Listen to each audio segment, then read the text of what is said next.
que las personas que están paradas, bueno, tal vez están paradas porque han estado mucho rato sentadas, pero si se quiere sentar, este es el momento.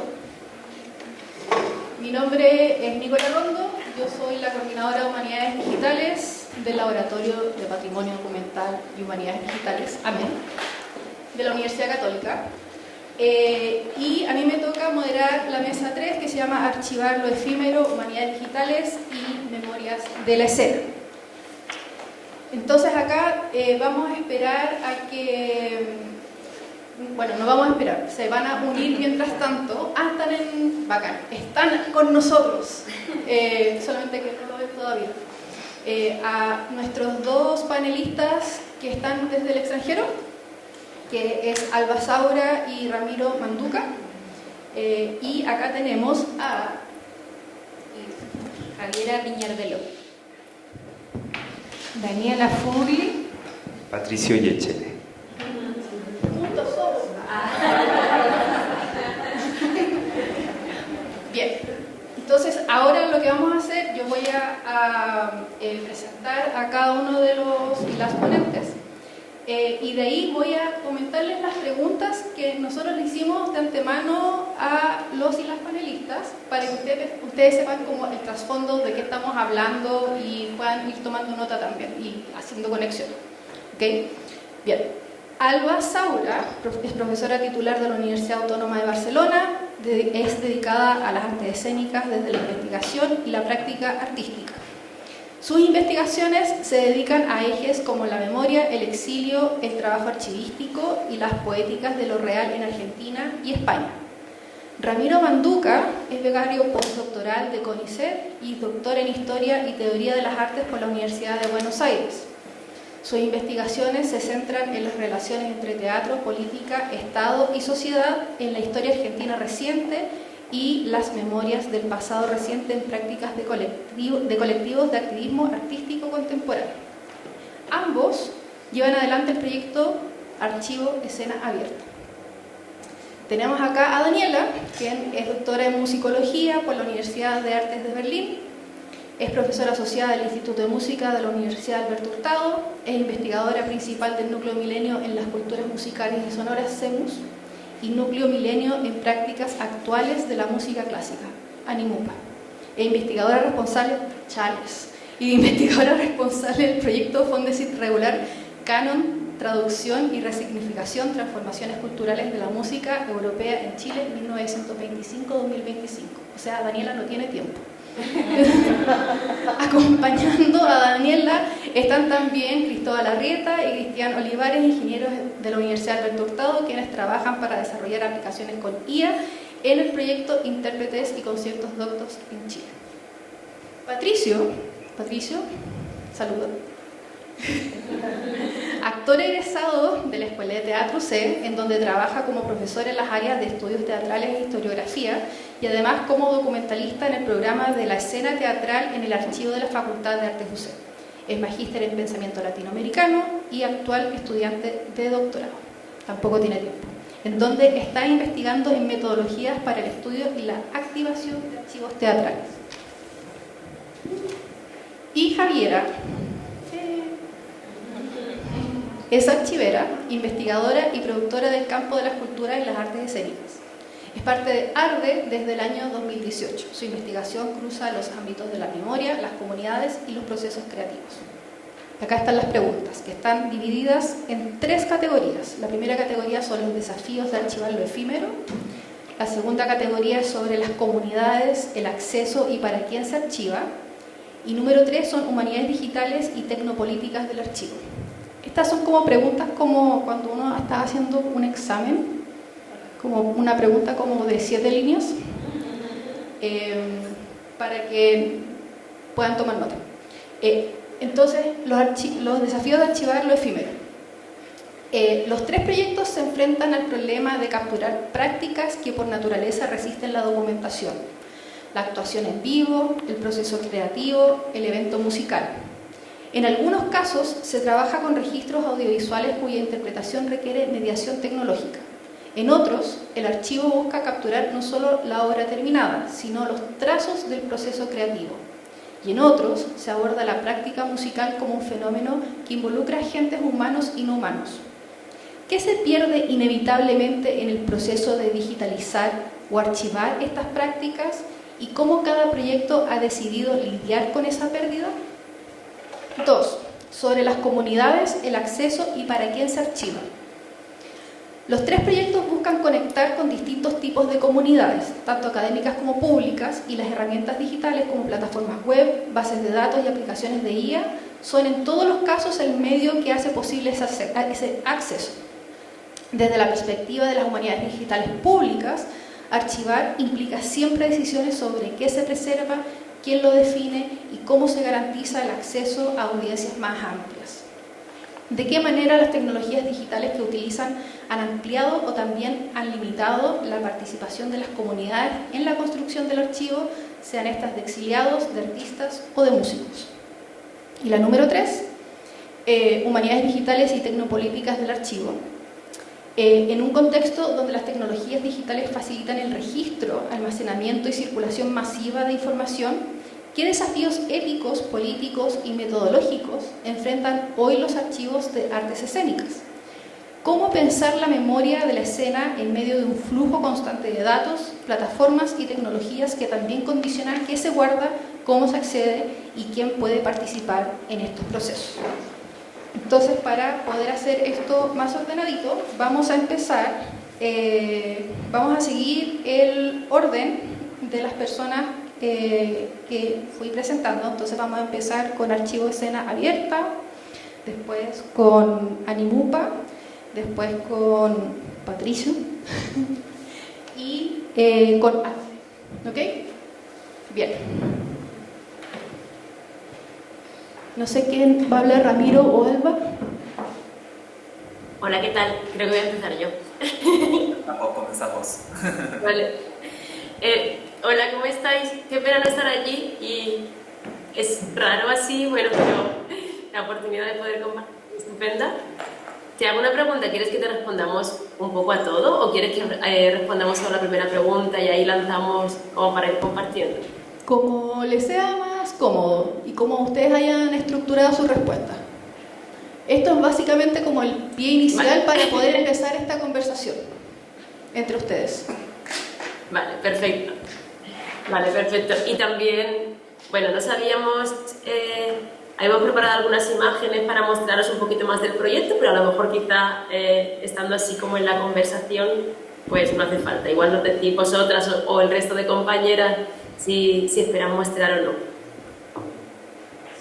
Sí, todos queremos ver imágenes. Somos puras personas visuales acá. Todos queremos ver imágenes. Vale. Mira, ¿os comparto yo con la pantalla o lo compartís vosotras que enviamos la presentación? ¿Cómo preferís? ¿La tenemos acá? ¿No? Ah, ellos. Sí, Mejor que ustedes la compartan, nos dicen por interno. Bueno, vamos a ello. Perdón que más que responder empecé a hacer preguntas, no he respondido nada todavía. Vamos allá, un momento, aquí lo abro y así hago con la respuesta, así voy pasando la presentación de todo.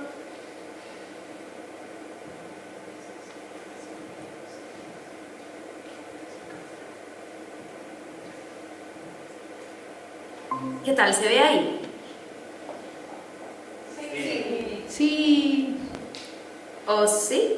Sí. Qué bien. Además porque, como nos pasa en todos los casos, lo mejor que tenemos en estos proyectos sobre todo son muchas imágenes. Nunca me había encontrado un proyecto donde tener tanto que mostrar como en este. Entonces queda una buena oportunidad.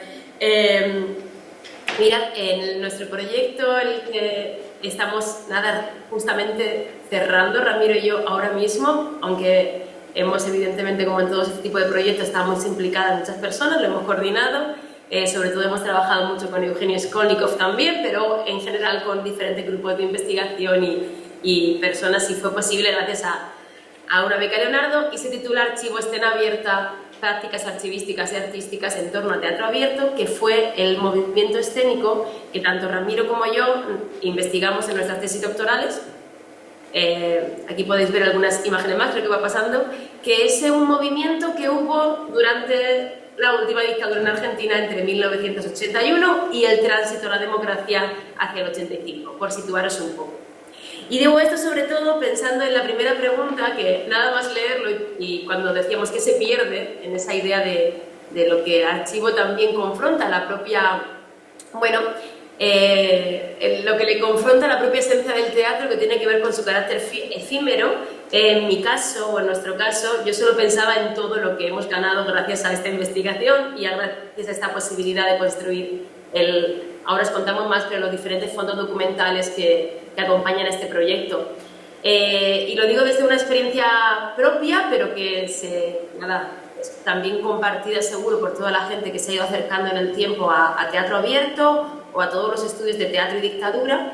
En mi caso, cuando realicé la tesis doctoral, yo no había visto ninguna imagen, trabajaba únicamente con el texto dramático y con las más de 200 obras que fueron escritas para este evento, para teatro abierto en los diferentes años, y evidentemente con toda una reconstrucción histórica. Y ahora lo que nos ha permitido, sin duda, es aprisionar a través del archivo, pues perder una parte de esa idea de lo efímero y su esencia, pero también capturar y recuperar un elemento memorial básico.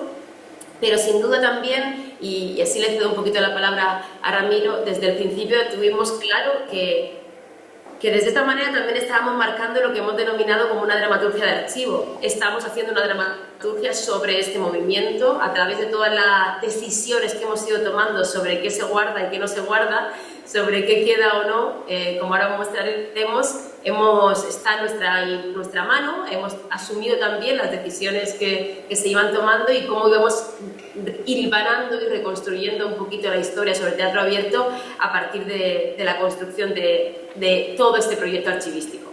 Si le quieres contar tú, Rami, la primera parte. Sí, claro.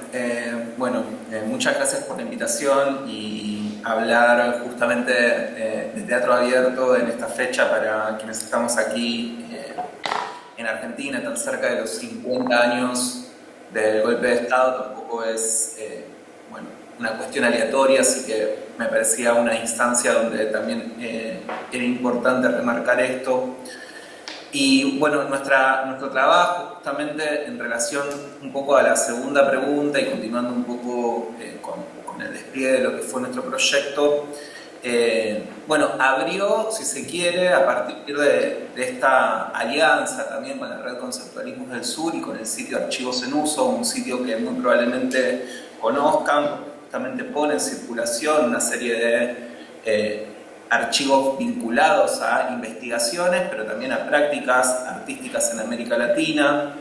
Permitió ampliar un acervo donde hay fotografías de Julie Weiss, pero donde hay sobre todo una serie de documentos de Osvaldo Dragún, que al mismo tiempo fue el impulsor de teatro abierto, pero un dramaturgo a nivel latinoamericano con gran relevancia, que son parte del acervo de un archivo de la Facultad de Filosofía y Letras de la Universidad de Buenos Aires, pero que sin embargo, su acceso de este modo amplía sin duda la audiencia a la cual va a llegar. Pero Ramiro se muteó. Esta es una de las derivas, como decía, pero si podemos pasar a alguna de las otras, ¿no? Estos son algunos de los documentos que fuimos recapitulando ahí, construyendo esta dramaturgia de archivo que evidentemente implica una selección y al mismo tiempo nos pone, ¿no?, en una discusión respecto a que buscamos sostener el orden que está en el archivo original de Dragún, pero al mismo tiempo la visualización en una plataforma y en una tecnología que no depende de nuestro desarrollo, no es algo que tiene desarrollada la Red Conceptualismo del Sur. También implicó ahí sí una limitación, si se quiere, en términos de cómo poner a disposición algunos de esos materiales, en relación un poco a esto de qué se pierde y qué se gana. Pero sí, también el archivo y el proyecto en sí permitió activar nuevas memorias, y eso nosotros lo planteamos en otro material que creemos que puede llegar a otra audiencia, que es un libro, artefacto, un fotolibro, en el que ese trabajo de archivo se va a plasmar justamente también en un material artístico, editorial, que condense por un lado la relación afectiva y profesional que construimos con Alba en relación al archivo de Teatro Abierto, y también desde ahí reflexionar sobre las prácticas académicas y cómo el archivo también puede ser un disparador para construir otras prácticas académicas de solidaridad, de colectivización, de puesta en común frente a quizás lógicas más individualistas, y al mismo tiempo generar otro tipo de narrativa sobre el movimiento Teatro Abierto que llegue, si se quiere, a otra audiencia para dar a conocer no solo esos materiales, sino también esa experiencia. Y si querés algo como para ir quizás a la última parte, no sé, sí, a la tercera. Mostrar un poquito más de cómo está finalizando este libro, que ahora justo ayer entró a imprenta todo lo que hemos trabajado en este libro archivo para ir mostrando esta imposibilidad incluso de todo el proceso. Son algunas páginas que voy rescatando de lo que ha sido esos pequeños papelitos de cualquiera, que justamente también lo que evidencian en esa gran crisis dentro de lo archivístico sobre la capacidad constante que tenemos ahora de guardar, pero también donde vamos a poner incluso las decisiones, que tienen mucho que ver sobre lo que se preserva o no. Y en todo ello, la última parte también del proyecto tiene que ver con un fondo fotográfico, el fondo Julie Weiss de... Sí, se pasó.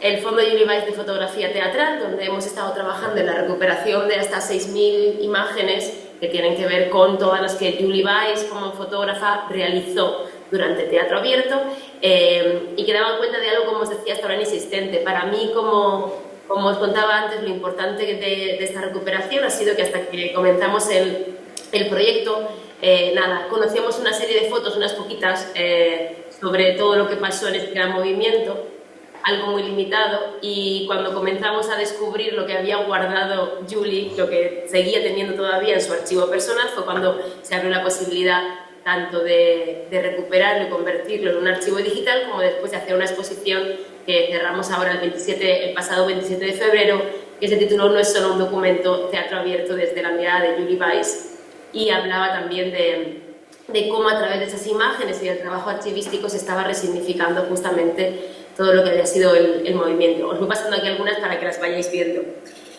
Implica, en torno a la última pregunta y en esa idea de cómo las nuevas tecnologías nos permiten, evidentemente, nos ponen nuevos retos por delante. Aquí os sigo mostrando más de... Creo que se va pasando la imagen, creo que sí. Os sigo mostrando más de la exposición. Hay algunas cuestiones que seguimos teniendo muy en duda y que nos planteamos mucho en torno a este proyecto, que es el primero en el que nos hemos enfrentado tanto Ramiro y yo a un reto archivístico tan grande, aunque él ya esté involucrado en otros proyectos de la plataforma Archivos en Uso. En primer lugar, la importancia de poder ponerlo a disposición pública, como han sido los dos casos. El Fondo Teatro Abierto está en Archivos en Uso para consulta general en cualquier momento, en cualquier lugar desde Internet. Y el fondo Julie Weiss también puede consultarse a través del TIPAL con solicitud y se puede ver el catálogo entero. Pero desde las diferentes cuestiones que se nos ponían por delante, tenían que ver en primer lugar, por mi parte, trabajar desde la Universidad Española, también la dificultad que he encontrado para poder entender desde los proyectos la importancia de que todo ese material quedase en Argentina y no como un reclamo institucional casi para que esos materiales pudiesen moverse, que se preservaran lo mejor posible dentro de las instituciones y del contexto histórico, del contexto social que lo iba a seguir trabajando. Y un gran reto que seguimos sin asumir y que tiene mucho que ver con todo lo que guardó en su momento Osvaldo Aragón dentro de las actas, que tiene que ver también con los límites del olvido. Al final, y podréis resolverlo mucho mejor con todos los proyectos que os enfrentáis, sobre todo allí lo pienso por el proyecto ARTE y todo lo que venís acogiendo, dónde delimitar y cuál es el papel que estamos ocupando también en decidir qué se va a guardar y qué no, qué va a pasar a la posteridad, cuánto podemos albergar dentro de todos estos materiales, dónde ponemos, por eso decía, los límites de lo guardado y lo importante que le vamos otorgando a cada documento, pero a la vez saber cómo cada mirada nueva que va a trabajar sobre estos materiales va a dar un nuevo sentido, a aportar algo distinto. Y desde ahí estamos también valorando como qué pasa ahora y qué ocurre con todo lo guardado. Ha sido como una primera fase de estar puesta en abierto, cómo estamos trabajando y portando estos materiales. Con eso finalizamos. Voy a intentar como que a partir de lo recuperado de un archivo comenzasen a abrirse nuevas muestras, debates, posibilidades, en este caso activaciones performativas, y convocamos a dos creadoras, a Mateo de Urquiza y Cintia Hernández, para que pudiesen, a partir del archivo y las imágenes recuperadas, plantear o con el presente a partir de, en este caso, una conferencia performativa que se tituló La imagen imposible, y ver cómo salvar esa línea de simplemente lo que se preserva a lo que nos interpela desde otros lugares. Quizás solo para agregar, y sí, con esto cerrar, la construcción del archivo, cuando investigamos, tanto Alba como yo, Teatro Abierto, eran multiplicidad de archivos personales que bajo esta nómina de archivo de escena abierta tratamos de ponerlos a disposición de manera conjunta a partir de la plataforma Archivos en Uso. Pero al mismo tiempo, y algo que me parece es importante, uno como investigador, como investigadora, construye su investigación la mayoría de las veces, quienes hacemos historia del arte, desde un archivo, pero al mismo tiempo entendemos que se produce un nuevo archivo a partir de las investigaciones, y que la puesta en disposición de ese archivo y la activación tiene cosas paradójicas, porque vuelve a activar nuevas memorias, y nuestra propia exposición permitió recoger testimonios de protagonistas que en una experiencia inclusive tan significativa como Teatro Abierto no habían dado testimonio de su participación. Entonces también, ¿no?, esta apertura pública de los archivos permite la recuperación de voces que han quedado también marginadas muchas veces en las narraciones hegemónicas o en las narraciones principales respecto a determinados fenómenos. Simplemente eso. Muchas gracias, Ramiro y Alba, por su presentación. Están aplaudiendo para ustedes. Ahora vamos a pasar con la mini presentación de Daniela. O sea, mini en el sentido de que después van a seguir hablando. Sí. Bueno, muchas gracias. Estoy muy contenta también por esta invitación a pensar algunas cosas juntos. Creo que es súper enriquecedor este diálogo. Esta presentación se vincula a una base de datos que se llama Conciertos Intérpretes Doctos en Chile, y yo lo que hice fue intentar un poco trazar la trayectoria del proyecto y también algunos de los hitos que ha tenido, espacios de reflexión, con las preguntas que nos envió Nicole, que me parecen todas súper pertinentes. Entonces, si partimos con la primera, para explicar en términos sencillos, esta es una base de datos de conciertos de música clásica realizados en Chile, mayoritariamente en el siglo XX, y además hay un apartado de biografías de intérpretes y agrupaciones que hoy en día consta de unas 60. Como después les voy a mostrar, uno puede navegar también estos distintos datos de acuerdo a filtros de búsqueda. La siguiente, porfa. ¿De dónde viene esta idea? La verdad es que todo partió en un proyecto Fondes de iniciación que yo tuve, donde yo veía que la historia de la música clásica en Chile, en la segunda mitad del siglo XX, estaba muy centrada en el relato oficial de la Universidad de Chile, sus compositores, sus ensambles. Y yo, en fuentes que había visto, yo ya veía unas narrativas alternativas que no estaban registradas en esa historia. Lo que pasó fue que en el trabajo de archivo, en la mañana, bueno, se habló harto del Goethe Institut, ahí había un montón de material, pero también en otros archivos, yo me encontré con suficiente material como para decir, chuta, para poder navegar estos datos y poder contar estas historias alternativas, estaría bueno no solo ponerlas en un Excel gigante, sino que en una forma de una plataforma interactiva que permitiera filtrar los datos. Entonces, el punto de partida fue una herramienta para la investigación. Así partió todo. Sí, podemos seguir en la siguiente diapositiva. Ahora, claro, evidentemente la vida musical es efímera porque trata de conciertos, ¿no? O charlas, cosas así. Y hay cosas que no quedaban tan bien registradas en ese primer proyecto. Uno era todo el material sonoro y audiovisual, o sea, cómo sonaron todos estos conciertos. Hay algunos casos hermosos donde estaba el VHS, ya más bien de la década del 80, del 90, se pudo digitalizar, y en el evento uno hace clic y va a YouTube y ve el concierto, que está súper bueno porque pasaban cosas como que yo entrevisté a un director del Instituto de Goethe a inicios de los 90 y él me decía, no, esas cosas de música contemporánea, iban como unos 5 pelagatos y entre ellos hablaban, y después uno veía el video, 500 personas, el Goethe en la calle Esperanza, repleto, la gente así vuelta loca. Entonces realmente esa cosa performativa es demasiado importante. Tú puedes todavía en esos videos antiguos hasta sentir como el ambiente, la tensión en la escena. Y otra cosa que también quedaba poco registrada en los eventos en sí mismos eran los intérpretes. Uno se encontraba una persona que estrenó obras en 100 programas y tú buscabas, ni siquiera sabías cuándo nació, cuándo murió, de qué país era. Y por eso es que realizamos con un Fondo de la Música un proyecto que fue para escribir biografía de un set de estos intérpretes, lo que tuvo una componente entonces de historia oral.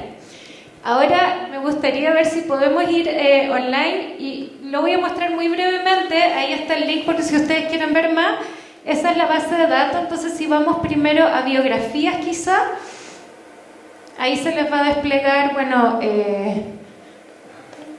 quizás va a demorar un poquito, una lista muy grandota de biografías, y ahí si uno hace clic en alguna de ellas es como una ficha, después viene la biografía en prosa. Y lo bueno es que al final de la biografía dice eventos asociados y me lleva a los conciertos en los que esa persona figura. Si vamos después a la pestaña de conciertos y al principio no ponemos ningún filtro, se me van a desplegar todos los conciertos, que en este momento son como 4.000 y algo conciertos. Todavía no abre. Ahí sí, y mientras cargan los conciertos, bueno, podemos ver aquí que hay distintos filtros de búsqueda. Entonces, si yo abriera y quisiera navegar, yo podría decir, busco conciertos que se hicieron en la sala del Instituto Chileno-Francés, donde participó tal persona, o donde participaron mujeres, por ejemplo, y se tocaron obras de tal compositor.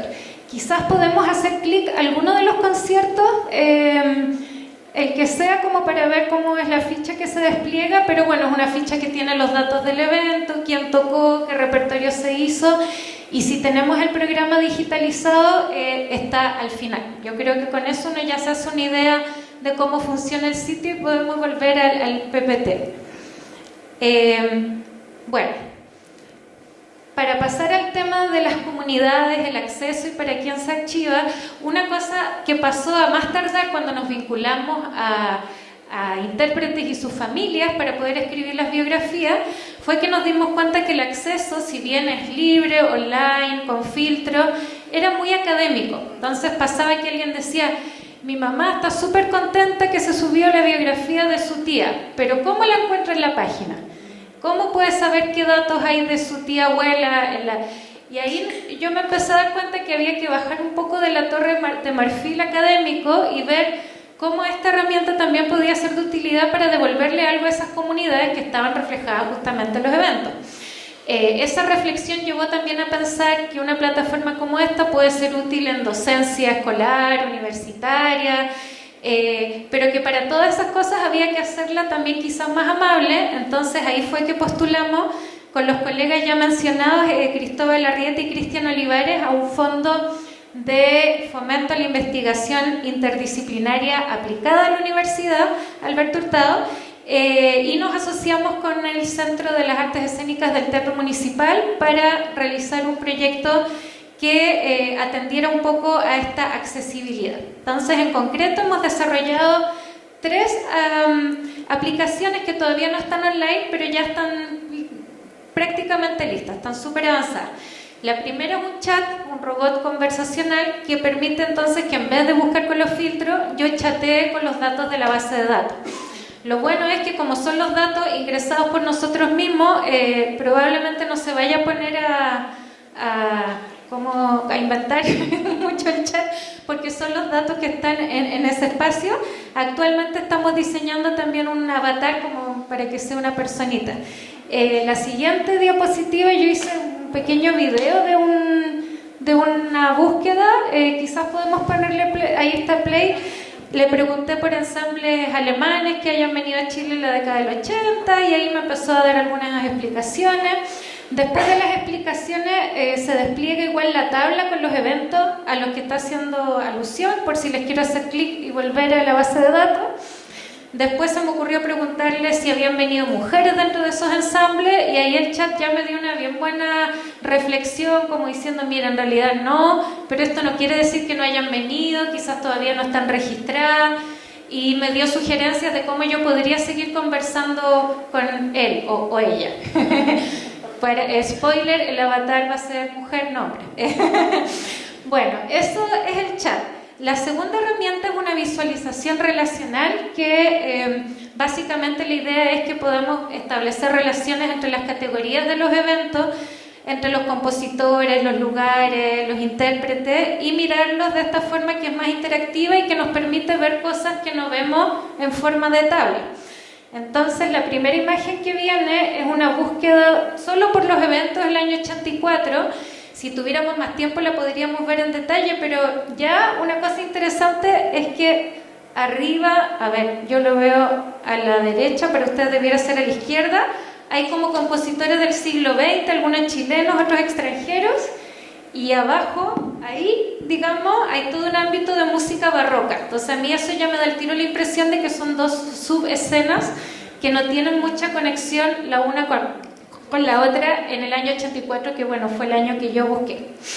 Después la siguiente imagen yo agregué compositores y claro, ahí uno podría empezar a leer también otras relaciones. Entonces quizás esta aplicación de nuevo es más académica, pero es súper útil creo yo como para visualizar la información. Y por último, la última que para efectos del trabajo en la base de datos es utilísima, es un OSR que se diseñó que lee los programas nuevos que tengamos de forma automatizada con inteligencia artificial. Esto es útil también para efectos de pensar en qué visibilizamos y qué no, porque ¿qué pasaba hasta ahora? Que yo tenía un evento orquestal y si tenía 5 eventos orquestales, como se subían a mano o se suben a mano los eventos, yo privilegiaba subir compositor, que el evento y después poníamos, no sé, Orquesta Sinfónica de Chile y listo. Pero ahora con esto vamos a poder subir el elenco completo de la orquesta si es que está en el programa y visibilizar así a todos los músicos que tocaron en esos programas. Por otra parte, a futuro, gracias a esto se va a poder también subir informaciones no texto, o sea, logos, fotos, retratos, propaganda, logos de auspiciadores y un montón de cosas que están en el programa pero no están visibles como datos.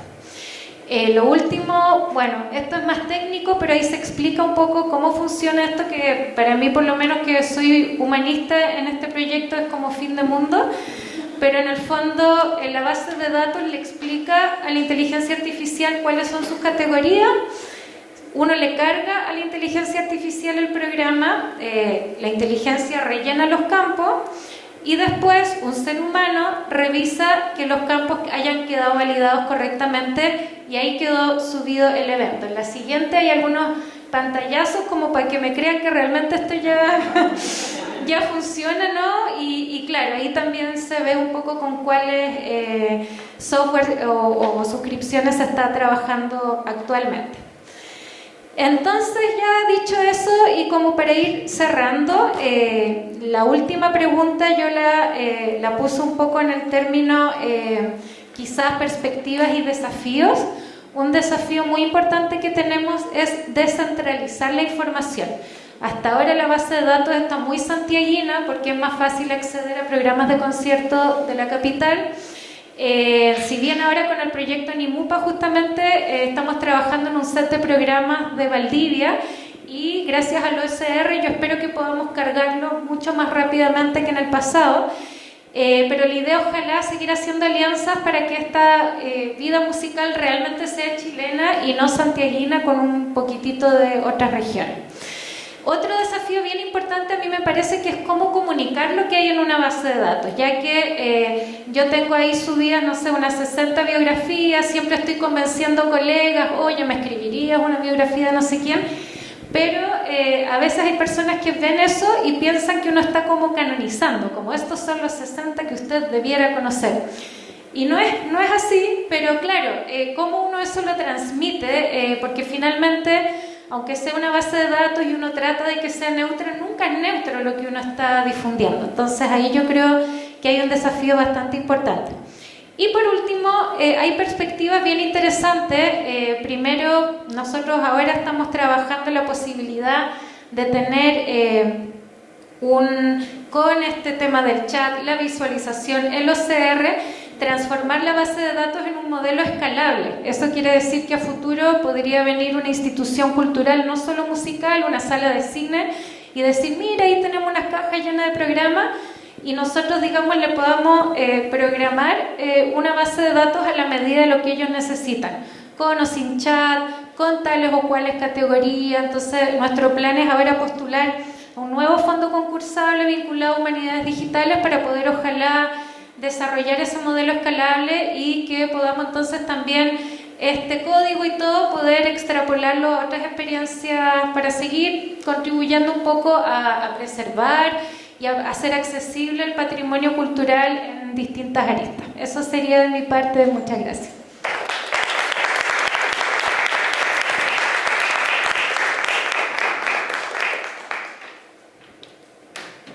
Bien, muchas gracias. Bueno, darle las gracias a todos los que están acá y se han quedado hasta esta tercera mesa. Ha estado muy interesante el seminario. Gracias, Pía, Laura, y a todos los que están haciendo posible este encuentro. Soy Patricio Yéchele, soy profesor de la Escuela de Teatro de esta universidad y trabajo en el programa de investigación y archivos de la escena teatral, o también Archivo de la Escena Teatral, o también Chilescena. Tenemos como un problema de identidad y tenemos muchos nombres, pero somos lo mismo. Así que ahí nos pueden seguir también. Bueno, pueden visitar nuestra página www.chilescena.cl con las dos E, la E de Chile y la E de Escena, y seguirnos en Instagram también, Chilescena. Y nosotros estamos dentro de otro archivo que es el archivo de la Facultad de Artes. Lo nombro porque muchas veces no se sabe, entonces para que sepan que aquí en el campus Oriente del UC hay un archivo gigante que queda al final del campus, detrás del casino, que es AFA, Archivo de Facultad de Artes, y ahí existen tres grandes colecciones, ¿no? La colección de la Escuela de Artes, Artes Visuales, del Instituto de Música y de la Escuela de Teatro. Por lo tanto, es un archivo especializado en artes, que no hay muchos en Chile, por lo tanto, por eso lo nombro, es un espacio abierto. Entonces, a quien le interesa el tema de los archivos en artes, por favor, sepan que aquí hay un espacio que está abierto para recibirles y que tiene un montón de materiales muy entretenidos, con los cuales se puede trabajar, y la idea es esa, ¿no? Que los investigadores, los estudiantes, tanto de pregrado como posgrado, puedan acercarse también a compartir materiales. Hoy yo entonces vengo en representación de este archivo y les voy a compartir un proyecto en específico. Este proyecto se llama Archivos y Teatralidades del Exilio Chileno en Costa Rica. Es un proyecto Fondar que se trabajó entre el año 2023 y 2025, y una de las particularidades que tiene este proyecto es que acá trabajaron dos archivos unidos. Por un lado, el Archivo de la Escena Teatral de la Escuela de Teatro UC, y por otro lado, Proyecto Arde. Trabajamos junto a Javier Abriñardelo, y entonces el desafío era, bueno, cómo encontrar un diálogo entre dos archivos, usando dos colecciones diferentes. La colección Huellas de Exilio, que había trabajado Arde antes, años antes, con la MAE, que es el Archivo de Artes Escénicas de Costa Rica, y la otra colección que se trabajó desde acá son los álbumes teatrales de Bélgica Castro y Alejandro Sivekin, quienes también, ¿no es cierto?, se vieron forzados a exiliarse en Costa Rica durante la década de los 70 y 80. Entonces, el proyecto buscaba poner en diálogo artes escénicas, archivos, exilio, y estudiar un poquitito, pues, cómo había sido el exilio de estos teatristas que tuvieron que salir